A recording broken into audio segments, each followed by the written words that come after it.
अस्सलामुअलैकुम फ्रेंड्स, कैसे हो आप लोग सब।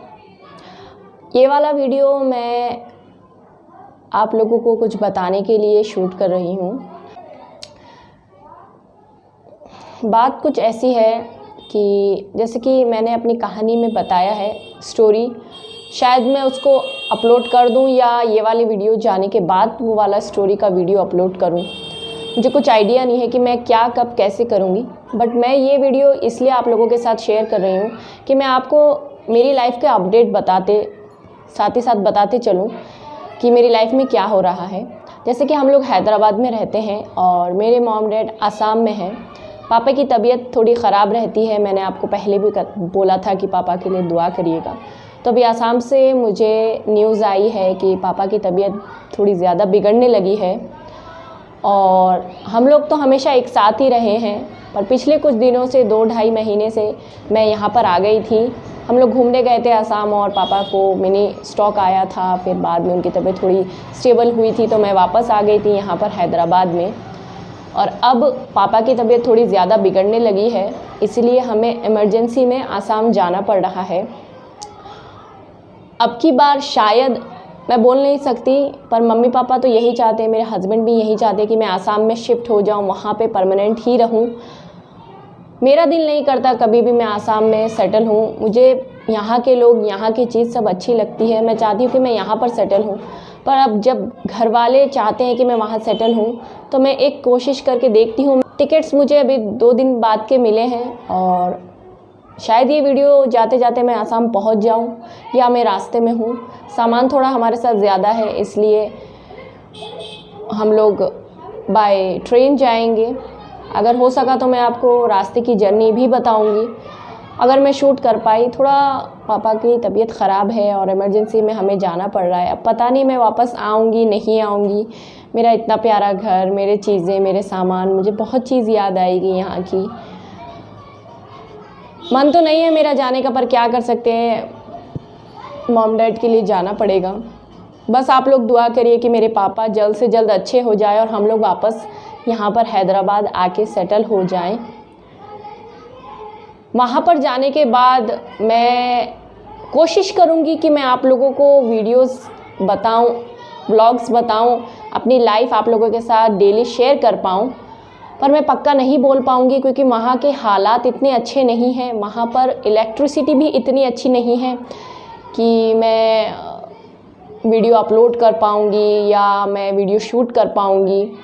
वहाँ बहुत स्लम एक एरिया है कहा जाए तो, और हम लोग इतने दिन बाद गए हैं तो हमारे लिए इतनी जल्दी सब कुछ एकदम यहाँ के जैसा हम बंदोबस्त नहीं कर पाए वहाँ पर, और बहुत टाइम लगेगा यहाँ के जैसा वहाँ पर करने को हमें। तो अभी जैसा है जैसा होगा, अगर मुझसे हो सका तो मैं वहाँ की वीडियोस आपके साथ शेयर करूँगी। प्लीज़ जज मत करिएगा कि वहाँ ऐसा क्यों है वैसा क्यों है। अब जो जैसा है वैसा ही रहेगा, उसको हम चेंज नहीं कर पाएंगे। जितना हमारे बस में होगा हम अपने लिए उतना सुधार कर पाएंगे। कौन चाहता है कि वो ऐसे मतलब मुश्किल में रहे। हर कोई चाहता है कि इसको स्टैंडर्ड ऑफ लिविंग हाई हो। और अब गांव है तो गांव की तरह ही रहेगा, लोगों को पता है गांव कैसा होता है। बस आप लोग दुआ करिएगा कि मेरे पापा की तबीयत जल्द से जल्द ठीक हो जाए। पापा की तबीयत बहुत ही अभी ख़राब होने लगी है। पापा ऐसे नहीं थे, पापा बहुत ताकतवर थे, बहुत ही उनको हौसला था। पर लास्ट वर्ड जो मेरे पापा ने मुझे लास्ट में कहा है कि मुझे लगा कि नहीं मुझे जाना चाहिए, वो ये कहा पापा ने कि बेटा, मैंने पूछा पापा आप हिम्मत करिए, तो पापा ने कहा बेटा और कितनी हिम्मत करूं। ये वाला वर्ड कभी भी पापा ने, मुझे होश हुआ जब से हुआ है तब से मैंने कभी नहीं सुना मेरे पापा के मुंह में ये वाला वर्ड। कितना कुछ हो चुका है हमारी लाइफ में, बहुत सारी चीज़ें उतार चढ़ाव हुई। 4-5-6 बार तो कितने लोगों ने चोरी भी कर दी हमारे चीज़ें, बिज़नेस में चोरी, बिज़नेस में ये, घर की चोरी, कितना कुछ नुकसान हुआ है। हाल ही में अभी 1.5 साल हो रहा है, 1.5 करोड़ का नुकसान हुआ है पापा को बिज़नेस में।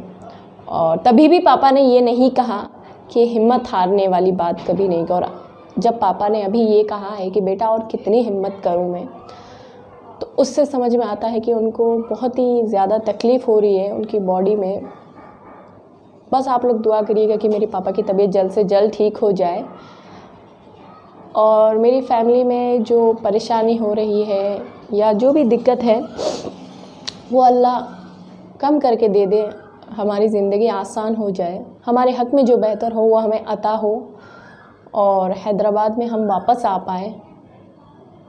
साबिक तो मेरे हस्बैंड बोल रहे हैं कि तुम चले जाओ, क्योंकि जब तक मॉम डैड है, पापा तो यहाँ पर नहीं सफ़र कर पाएंगे और उन लोग का मन भी नहीं है कि लास्ट टाइम है, एंडिंग टाइम है, वहीं पर रहेंगे। पूरी ज़िंदगी हमने बाहर गुजार लिया, कभी यहाँ कभी वहाँ, पर अब जब एंडिंग टाइम है तो अब खुद के गांव में जहाँ पर जन्म हुआ है वहीं पर रहेंगे, ये पापा और मम्मी के कहना है।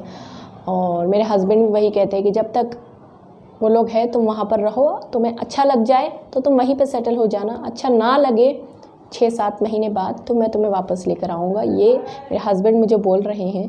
तो मुझे ये ज़रूरी नहीं है, अगर मुझे अच्छा ना लगे तो मैं वो बाद में देखूँगी, पर सबसे ज़्यादा इम्पॉर्टेंट बात है कि मेरे पापा मम्मी की हेल्थ, मेरी सास की भी तबीयत अभी ख़राब होती है, वो उनकी भी उम्र हो चुकी है, तो सब कुछ मुझे देखना होगा, जाना पड़ेगा। देखते हैं कितने दिन आसाम में मैं रह पाती हूँ। और आप लोगों के साथ मैं कोशिश करूँगी कि मैं व्लॉग शेयर करूँ, पर मैं आपको पक्का नहीं बोल पाऊँगी कि मैं जाकर ही क्या शेयर कर दूँ। शायद कुछ दिन डिले हो, थोड़ा टाइम लगे मुझे वहाँ पर एडजस्ट होने में। और जैसे कि मैंने आपको बताया कि वहाँ पर इलेक्ट्रिसिटी के इतनी फैसिलिटीज़ नहीं है, चीज़ें इतने अच्छे नहीं हैं वहाँ पर, और दिखाने के लिए भी मुझे वहाँ पर कुछ नहीं होगा। तो फिर भी मैं कोशिश करूँगी कि जो जैसा है मैं आपके साथ शेयर कर पाऊँ, पर अगर कुछ डिले हो तो प्लीज़ आप लोग बेयर करिएगा।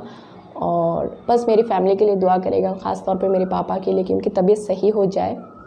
तो बस अलविदा हैदराबाद से मैं कहूँगी, लास्ट व्लॉग मेरा आएगा। आप लोग अपना ख्याल रखिए, अच्छे से रहिए, अल्लाह हाफ़िज़।